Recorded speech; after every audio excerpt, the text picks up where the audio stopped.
Hey everyone, ready to dive into some seriously imaginative what-if scenarios? Always up for a good thought experiment. What are we pondering today? Today we're tackling two big ones.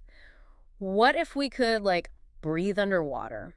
And what if, out in nowhere, the moon just vanished? Okay, I'm intrigued. Sounds like we're in for quite a ride. Yeah, it sounds like a sci-fi marathon, right? But the source material actually dives into the nitty-gritty consequences of these, out there ideas. That's what I love about these what ifs. It's like you think it's simple, but then you start peeling back the layers and you realize just how interconnected everything in our world really is. Exactly. Like, take the underwater thing. Our source talks about this incredible peace and quiet beneath the waves. No traffic, no sirens, just like pure ocean sounds. It makes you think about noise pollution, which is a huge problem for marine life. Imagine if we could experience that underwater silence firsthand. We might be a lot more mindful of the racket we make up here. Totally. So picture this. Cities underwater. Our source even called coral reefs the penthouses of this underwater world. Kind of a cool image, right? It is, and it highlights the fact that these aren't just pretty formations. Coral reefs are incredibly valuable ecosystems. Building cities underwater could be a massive undertaking, to say the least. For sure. And speaking of undertakings, our source had this hilarious bit about humans, first figuring out how to move around underwater, bumping into stuff, tangled in seaweed. Not exactly graceful It's mermaids. easy to forget that adapting to a whole new environment, well, wouldn't happen overnight. Our bodies would need some serious upgrades. Imagine webbed feet becoming a thing, or eyes that work amazingly underwater. It's a fascinating thought.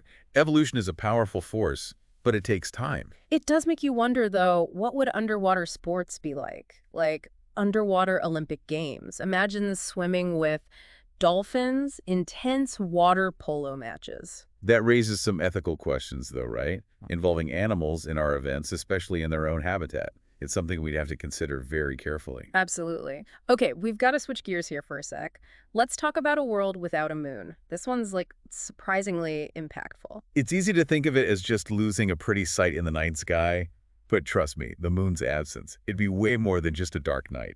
So, what would a moonless night even look like? Would it be pitch black all the time? It would definitely be much darker. The moon's reflected light wouldn't be there, so yeah, nights would be significantly darker. And that could have some pretty big consequences for nocturnal animals. Think about it. Birds flying in circles, wolves with their whole howling schedule out of whack. That's kind of hilarious to picture, but you're right. It would mess things up big time, wouldn't it? Big time. Animal migration, their behavior, it's all tied to lunar cycles. What about the tides? The moon's kind of important for those, right? Absolutely. The moon's gravity is what creates the tides. Without it, well, imagine a vast, still ocean, like a creepy pond. The source actually called it a creepy pond. I thought that was a bit dramatic at first, but No, it's pretty accurate. yeah. No tides would mean huge changes for coastal ecosystems, shipping routes, weather patterns. It's amazing how one celestial body can impact so much. It really is. And you know what? This is just the tip of the iceberg. We're going to dive deeper into this moonless world and explore even more what-ifs after a quick break. Welcome back to the show. We were talking about a world without a moon, and I'm still trying to wrap my head around it all. Yeah, it's a lot to process, isn't it? It is. One thing that really stood out was the impact on our planet's movement. The source mentioned the moon kind of acts as a stabilizer for Earth's rotation. Right. The moon's gravity keeps Earth's rotation in check. Without it, our planet's spin would get all wobbly. So Earth would be wobbling around like a spinning top. You got it. And over a really, really long time, that could change things big time. We could be talking about longer days, seasons all messed up. It'd be chaotic. Wait, seasons messed up. How would a wobbly Earth affect winter, spring, summer, fall? Well, it all comes down to Earth's tilt, right? The axial tilt. That's what gives us our seasons. The moon's gravity, it helps keep that tilt steady. Okay, I'm following you. But without the moon, well, that tilt could go haywire. So yeah, we might be talking about extreme climate swings. Instead of a regular summer, you get an ice age. Whoa. Okay, that's a little intense. It just goes to show how important the moon is, even for things we don't usually think about. It's like this silent guardian keeping our climate stable. Yeah, you're right. It's easy to forget how much we rely on it. And speaking of relying on things, I was thinking, what if the tables were turned? What would happen to the moon if Earth suddenly vanished? Oh, that's an interesting one. It's all about gravity, right? The moon is constantly being pulled by both Earth and the sun. So if you take Earth out of the equation, what happens to the moon? Does it just like float off into space? It wouldn't be just floating around aimlessly.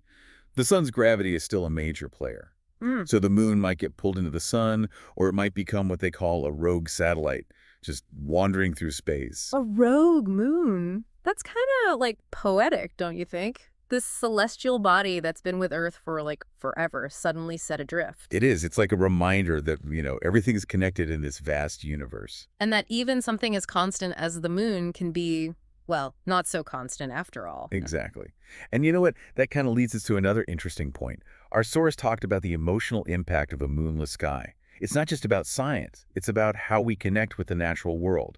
Yeah, that's a really good point. We'll be right back after this short break to discuss that. Welcome back. We were talking about the emotional side of a moonless sky. And, it's kind of got me thinking, would a starry night even feel as magical without the moon? It's a question worth pondering, isn't it?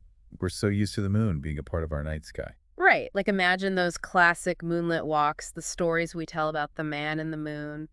Those would all disappear. It highlights how deeply intertwined the moon is with our culture, our art, our very sense of wonder. Totally. It'd be like losing a piece of our collective imagination. But, we've also been talking about breathing underwater, and I feel like that comes with its own set of emotional challenges. Oh, absolutely. Imagine the feeling of constant immersion, the different quality of light, the sounds. It would definitely change our sensory experience. And then there's the whole, like, living in a completely different environment thing, adapting to underwater cities, dealing with the pressure, maybe even encountering creatures we never knew existed. It's both exhilarating and a little bit daunting, isn't it? To think about reshaping our world, our very way of life, to exist in the ocean depths. It makes you appreciate the challenges of deep sea exploration, that's for sure. But, at the end of the day, whether it's breathing underwater or living in a moonless world, these what ifs really force us to confront some fundamental questions. Absolutely. Questions about our place in the universe, the limits of human adaptability, the delicate balance of nature. It's all connected. And even though these scenarios seem like totally out there,